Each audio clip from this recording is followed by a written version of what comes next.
എന്നാ ഉണ്ട് വിശേഷം? ആദ്യം ചോദിക്കട്ടെ. എന്നാ ഉണ്ടെന്നേ, എന്നാ വിശേഷം? എത്ര നാള് കൂടിയാ കാണുന്നേ? അതെ അതല്ലേ, സെക്കൻഡ് സീസൺ തുടങ്ങി ആദ്യം തൊട്ടിട്ട് എന്നെ വിളിക്കുന്നുണ്ട് ഇടയ്ക്കിടയ്ക്ക്. പക്ഷെ ഈ വിളിക്കുന്ന സമയത്തൊന്നും അങ്ങനെയൊന്നുമല്ല. പിന്നെ ഈ ഷെഡ്യൂളുമായിട്ട് നമ്മുടെ യാത്ര ഒക്കാത്തത് കൊണ്ടാണ്. അത് ശരിയാ. പക്ഷെ ഇപ്രാവശ്യം ഒരു കാര്യം പറയട്ടെ, എനിക്ക് ചേട്ടനോട് അധികം വർത്താനം പറയാനില്ല. അതെന്താ? എനിക്ക് പുതിയ ആളെ കിട്ടി.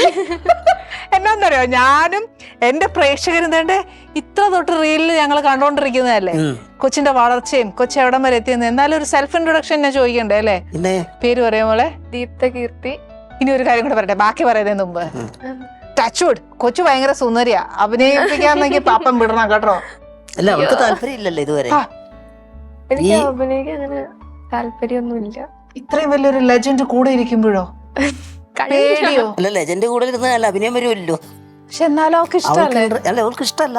അവൾക്ക് ഈ മോണിറ്ററിന്റെ ബാക്കിലിരിക്കല്, അതുപോലെ തന്നെ എന്താ പറയുന്ന ഡയറക്ഷൻ, ഇങ്ങനെയൊക്കെയുള്ള കാര്യങ്ങളൊക്കെ, എഡിറ്റിങ്, അഭിനയിക്കുന്നോടാ എനിക്ക് താല്പര്യം.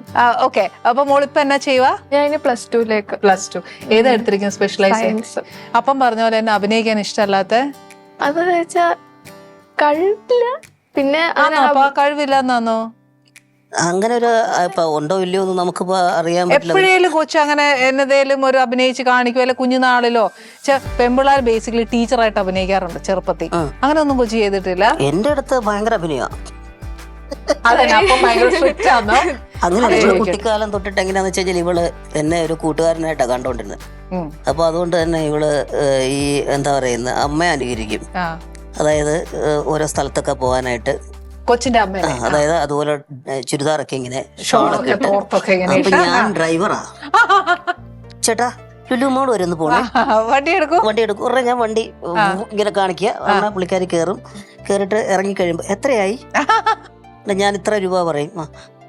അത് കഴിഞ്ഞിട്ട് ബാക്കി വെച്ചോ എന്നൊക്കെ പറഞ്ഞിട്ട് പോയി. ഇങ്ങനെയുള്ള കളി എന്ന് വെച്ചാൽ പുള്ളിക്കാരിയുടെ കൂടെ ഉള്ള ഒരാളായിട്ട് തന്നെ കൊറേ കാലം, അതായത് ഇങ്ങനെ അങ്ങോട്ട് പൊക്കോണ്ടിരിക്കുകയാണ്.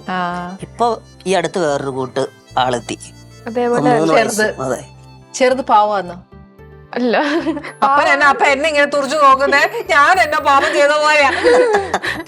അല്ല, ചെറുത് പാവാണെന്ന് ചോദിച്ചപ്പോഴത്തേക്കില്ലേ ഞാൻ അവളെ കുറിച്ചൊന്നും ഓർത്തപ്പോ അറിയാതെ മുഖം മാറിയ രൂക്ഷമായ പാവോ, അതാണ് എക്സ്പ്രഷൻ. അല്ല, ഇന്ന് ഇങ്ങോട്ട് വന്ന യാത്രയിൽ തന്നെ ഇവളെന്തോ റെഡി ആവാൻ വേണ്ടി സെറ്റ് ചെയ്തോണ്ടിരുന്ന മേക്കപ്പ് ഒക്കെ എല്ലാം വെച്ചിട്ട് ചെയ്തോണ്ടിരുന്നപ്പോ അത് കഴിഞ്ഞ് ഇദ്ദേഹം എന്റെ മുന്നിൽ വന്നിട്ട് ഞാനൊന്ന് പേടിച്ചു പോയി. ഇവിടുന്ന് വരെയും കരി. അത് കഴിഞ്ഞ് സ്വന്തമായിട്ട് കണ്ണെഴുതിട്ട് ആ കരി കൊണ്ട് തന്നെ ലിപ്സ്റ്റിക് വിട്ടു റെഡി ആയിട്ട് നിൽക്കുക എന്റെ കൂടെ വരാൻ. ഞാനും വരുവാന്നേ ഷൂട്ടിന്. കൊച്ചു ഭയങ്കര സ്മാർട്ടാന്ന് തോന്നുന്നു. ഷൂട്ട് അല്ല, അവള് ഇച്ചിരി ആക്റ്റീവ്, ഓട്ടോ കാര്യങ്ങളും ചിരിയും തമാശയും ഈ പറഞ്ഞ പോലെ തന്നെ. അതായത് ഇവള് ചെറുതായിരുന്ന കാലത്ത് എന്തായിരുന്നോ വീട്ടിൽ സംഭവിച്ചത് അതിന്റെ ഒരു പടി മേലെ ഇപ്പൊ അവിടെ നടക്കുന്നത്. അതായത് ചേച്ചിയെ ഭരിച്ചു തുടങ്ങി. അതെ. അക്വസ്റ്റാർ പാത്തുകളും ക്ലാമ്പുകളും, അക്വസ്റ്റാർ റെയിൻ വാട്ടർ പൈപ്സ്, മറ്റെല്ലാം ചുമ്മാ.